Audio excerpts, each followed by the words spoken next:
اے پیغمبر، جو ارشادات اللہ کی طرف سے تم پر نازل ہوئے ہیں سب لوگوں کو پہنچا دو، اور اگر ایسا نہ کیا تو تم اللہ کے پیغام پہنچانے میں قاصر رہے، یعنی پیغمبری کا فرض ادا نہ کیا، اور اللہ تم کو لوگوں سے بچائے رکھے گا، بے شک اللہ منکروں کو ہدایت نہیں کرتا۔ کہو کہ اے اہل کتاب،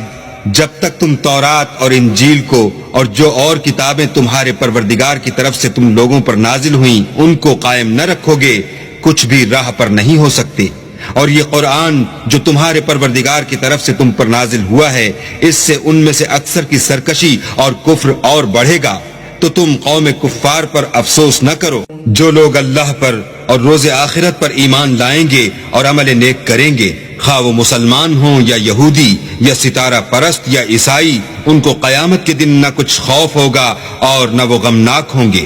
ہم نے بنی اسرائیل سے عہد بھی لیا اور ان کی طرف پیغمبر بھی بھیجے، لیکن جب کوئی پیغمبر ان کے پاس ایسی باتیں لے کر آتا جن کو ان کے دل نہیں چاہتے تھے تو وہ انبیاء کی ایک جماعت کو تو جھٹلا دیتے اور ایک جماعت کو قتل کر دیتے تھے، اور یہ خیال کرتے تھے کہ اس سے ان پر کوئی آفت نہیں آنے کی، تو وہ اندھے اور بہرے ہو گئے۔